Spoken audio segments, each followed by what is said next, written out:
Hi, I'm Michelle Sakurka. The New Jersey Business and Industry Association is committed to educating the public about the important issues impacting New Jersey's businesses and economy. That's why we're proud to support the important programming produced by the Caucus Educational Corporation. Funding for this edition of One-on-One with Steve Adubato has been provided by Horizon Blue Cross Blue Shield of New Jersey, Guarini Institute for Government and Leadership at St. Peter's University, NJM Insurance Group, New Jersey State Nurses Association and the Institute for Nursing, Investors Bank, Choose New Jersey. Our mission is attracting companies to the Garden State. And by the New Jersey Office of the Insurance Fraud Prosecutor. Insurance fraud costs New Jersey families $1,300 a year.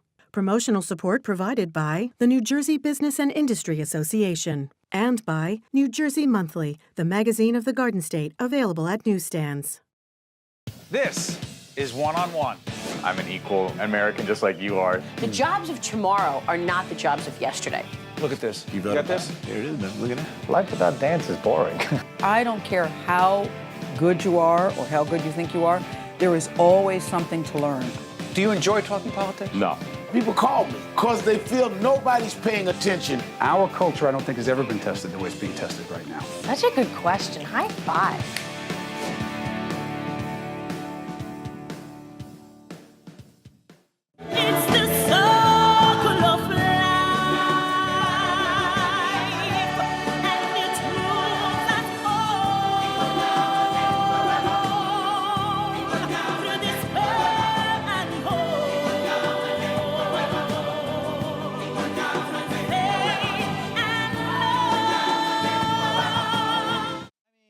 Awesome is that? That was from the Lion King, Alton Fitzgerald White, Broadway's record-breaking Lion King. You played King Mufasa, 4,308 performances. Please, is that right? You. And Yes. you mind if I plug?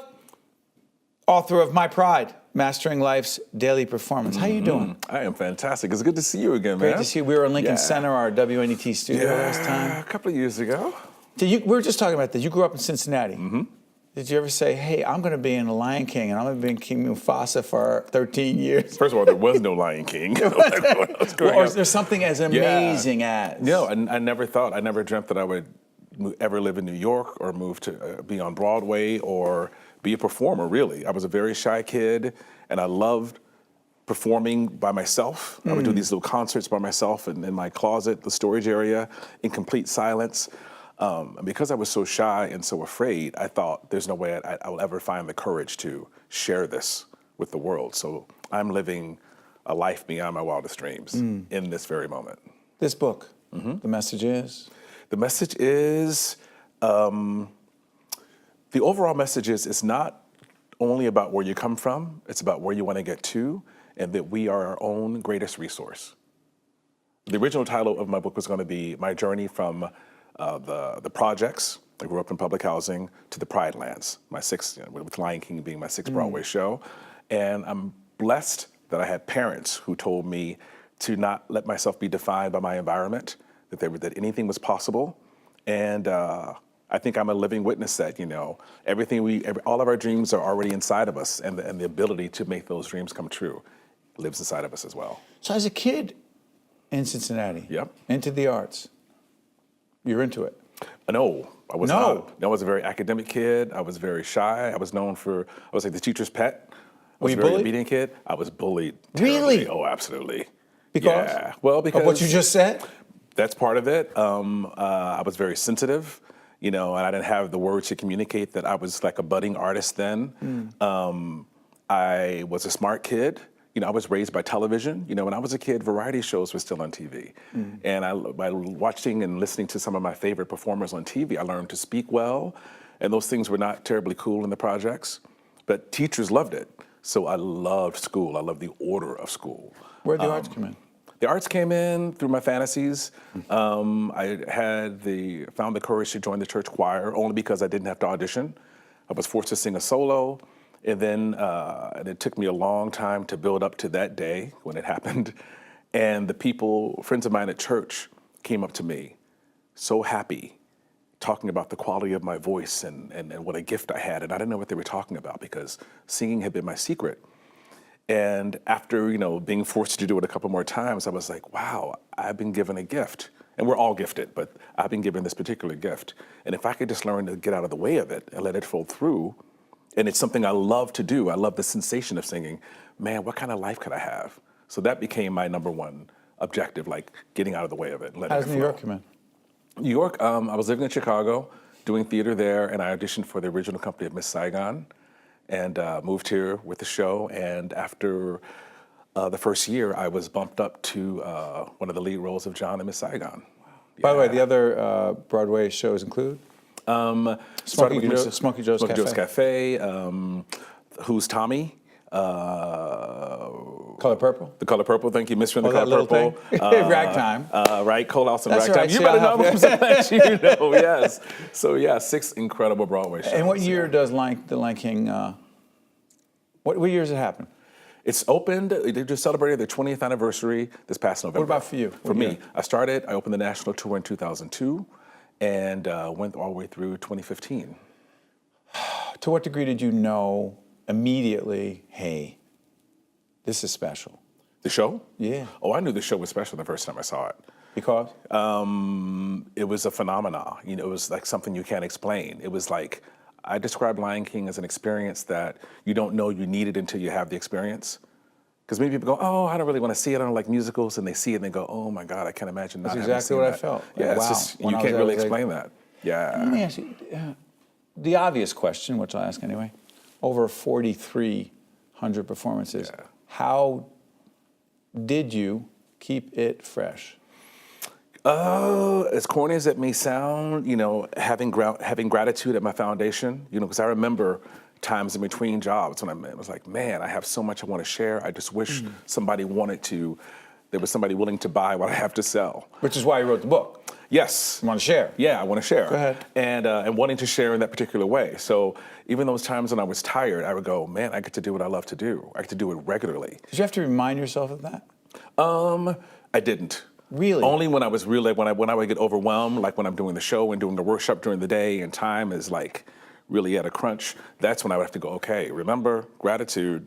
You don't have to be on Broadway right now. Remember those times you were walking in the Broadway in Times Square and wanting to be a part of this community and missing it. Now you're in it. Now you're in it. It's funny, without getting too far afield here, Nathan Lane, when he was doing the producers, they asked him, I forget who asked him, how do you, every time, you got to do the 2 shows on Saturday, 2 shows on Wednesdays, right? Or Sunday, yeah. Right. It's always 8 shows a week, no matter what. Oh my God. Yeah. And he said, you know what, for me, for him, it was remembering that someone was coming to see the producers for that one time and save their money, whatever it was. And he's like, I got to bring it. For me, it's that. And it's also like playing Mufasa, being a black male actor, having the opportunity to play this iconic father, and knowing that, lots of people are going to be having their first experience. Lots of children are going to be having their first experience with the show. Lots of young black men, young black boys are going to see me as a king and go, wow, I can be a king too. That's another reason why I wrote my book. And I'm glad they put my picture on the cover because it's like, it's all about being the king or queen in your own life. It starts with self-validation. Especially important for young African-American boys and men, no? Absolutely, yeah. Personal for you? Personal for me, yeah, because I was one of those kids who not a lot was expected of me growing up in the projects. I had an alcoholic father, and alcohol, wreaked havoc in our family because you don't really know how to deal with that. It's a guessing game every day, every minute, and many people predicted that I would be just like him. So I had lots of projections thrown at me, and I had to, I think, through God's grace and resilience, I was able to kind of like not defend those projections, but not accept those projections.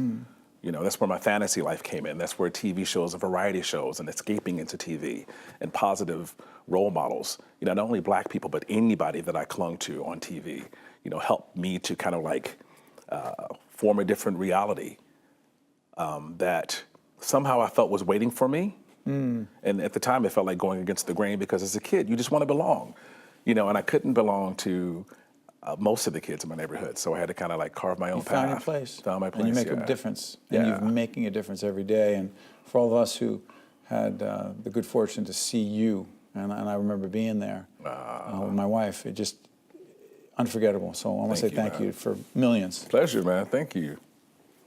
Always a pleasure, dude. All the best. Yes, See you too. again. Thank you. All right. Thank you, Alton. You got it. Be right back right after this.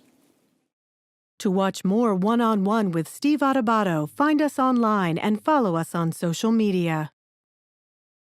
We're pleased to welcome Mr. Robert J. Budsock, President and CEO of a great organization called Integrity House, celebrating its 50th anniversary. Integrity House is all about? So Integrity House is a nonprofit, community-based organization that was founded in 1968 with the mission of providing opportunities for individuals to reclaim their lives. Let me ask you this. The opioid epidemic in this nation, we're not around, obviously, when you guys started. It is just destroying the lives of so many. How has it changed what you do every day and who you do it for? Yeah. Well, I could tell you back in 1968, I wasn't around in 1968. I've been with Integrity House for 33 years.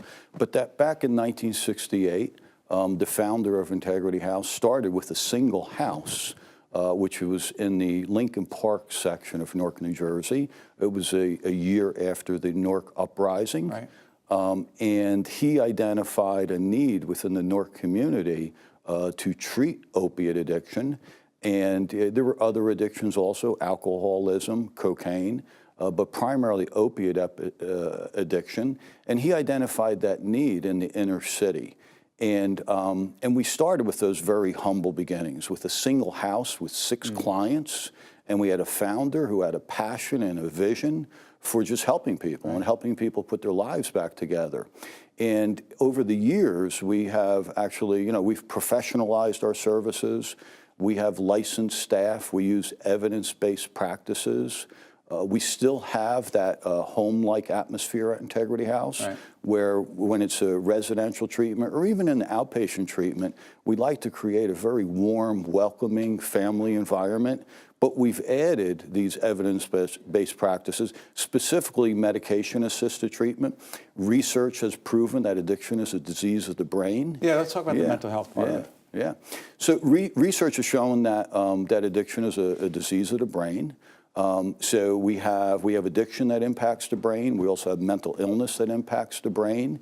Probably when we talk about mental illness, about 10 years ago, Horizon Foundation really came to the aid of Integrity They're House. Supporters of yours. By the way, full disclosure, they support us here at the Caucus Educational Corporation and public broadcasting as well. Yes, Go ahead. yes. And Jonathan Pearson's the executive director of the Horizon Foundation. He has been a close friend of Integrity House for many years.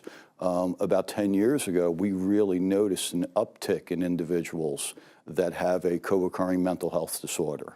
And at that time, the Horizon Foundation actually supported the addition of mental health services at Integrity House. Let me ask you this. There are 4, quote-unquote, are they pillars of Integrity House? Yes. Go through them quickly. Yeah. So the 4 pillars of Integrity House, or the 4 pillars of effective treatment, we feel are the professional addiction treatment services, the mental health services, the primary medical services, and then we have housing and all the social supports that are required for someone to actually be successful and sustain their recovery. I've often thought about this. We've had people in our family continue to struggle with addiction, as is the case with millions of families across this nation. Do you believe that a person in the throes of drug addiction, that he or she has to want to do this, or can they be forced into it? I think in most cases, someone needs to have their back up against the wall, and needs to have some external motivation to take some action to turn their lives around. In some cases, it could be involvement with the criminal justice system. In other cases, it could be a family member that has given an ultimatum to the individual. Either you go for treatment, or there's going to be consequences. Cutting them off is a tough thing to do. Sure is. So, but there has to be consequences, and the family has to work together with whoever else is close to the individual that's impacted by the addiction. Go ahead. You have to work with that individual to convince them and open their eyes that that they have to find a better way to live. So what happens with addiction, when we talk about the brain disease, that actually the brain ends up getting hijacked by the drug. Well, what happens is that there's mechanisms in the brain that naturally release dopamine, which just gives us a good feeling, and those mechanisms they're brought on by a social interaction that maybe you and I are having today, by the food that I ate this morning, by other things that I do that actually just gives me a thrill or gives me some excitement and a good feeling. And what happens when you introduce those drugs into the system, specifically, cocaine, methamphetamine, opiates, when you introduce those drugs, they end up releasing... They mess with the brain. And they end up releasing just 10 times the amount of dopamine. So the and it individual, feels good for some. Yeah, so the individual, that is certainly somebody that's predisposed to addiction, and somebody that may have already low dopamine levels. When you introduce the drug, it ends up taking over, and then the brain tricks the person into thinking that what they need for survival is more of the drug, as opposed to the other healthy things that they should be As I listen to pursuing. Robert, it just strikes me how little we understand about addiction and how much you've just helped a whole bunch of folks. And for 50 years, Integrity House has been doing it. Started in 1968. Robert J. Budsock, President and CEO of Integrity House, based in Newark, New Jersey. And lots of other locations. And lots of other locations in northern New Jersey. Congratulations on 50 great years. Thank you. Stay with us. We'll be right back. All right. Well done. To watch more One-on-One with Steve Adubato, find us online and follow us on social media. We're honored to be joined by two great friends, Michellene Davis, President of Executive Women of New Jersey, and also Executive Vice President and Chief Corporate Affairs Officer, RWJBarnabas Health, and Larry Downes, Chairman and CEO of New Jersey Resources, and also the honorary chair of an event. May 9th it is? Absolutely. Salute to the policymakers. May 9th, Executive Women of New Jersey's premier event, where we really have a chance to recognize the foundation of women's leadership in corporations across the state of New Jersey. It's a big deal. By the way, we're doing this on the 26th of April, right before. This will be seen after. Why the honorary? You're doing this for a second time. That's right. Because? First of all, it's a great organization. That's obvious. But I think we're trying to accomplish two things that evening. First of all, we're celebrating the progress that we have made for women in terms of business, getting on boards of directors. But probably more importantly, we are recognizing that we still have a long way to go, and the event is a way to really draw attention to that. We do. And Michellene, because I've done leadership development at your place and at your place, and we talk leadership all the time, having a man of this stature, a guy of this stature, is so involved in this organization matters because? Oh my goodness, Steve, I say this all the time. Because if women got into a room and continued to talk about how great it would be for us to advance in business, we'd really just be singing in the same choir. But in order to have an ally like Larry, who has leaned in more than just a little bit. He's literally been willing to utilize the premier platform that he sits upon in order to raise this issue, to speak to other individuals like himself, other CEOs, other individuals who sit in that corner office and get to make these decisions. It has been absolutely tremendous, and he has been a wonderful honorary chair. By the way, First Lady going to be there? Yes, she is, and we are just We'll delighted. have been there by the time this airs. Go ahead. Well, we are just delighted and honored that she will be there for a lot of reasons. I think the message that she'll be delivering to the group will really be inspiring for them. And all we have to do is look at some of the tough issues she's taking on right now in the area of the environmental stewardship and clean energy and infant and maternal health. These are issues that can change people's lives, and I think that her being there to really talk to everyone who's at the dinner about the difference that they can make in the lives of others is going to be very special. She is a leader in every sense of the word. And speak about Governor Murphy in this, because as we do this program, was it last week, Michellene, there was a major bill signing that you were not just there for, but very proud to be a part of.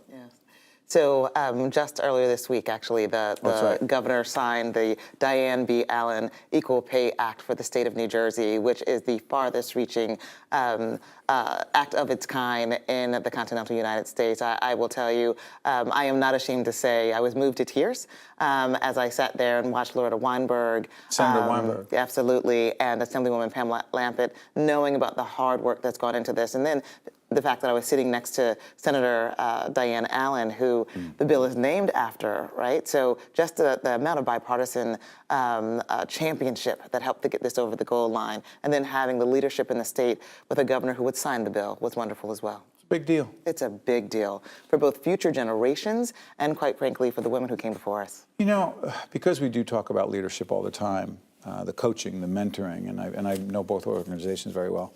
One of the things that struck me about your organization, by the way, both, but you and I have had this conversation. I've coached a fair number of high potential leaders in your shop that are women. Not an accident. No, not an accident at all. How does that happen?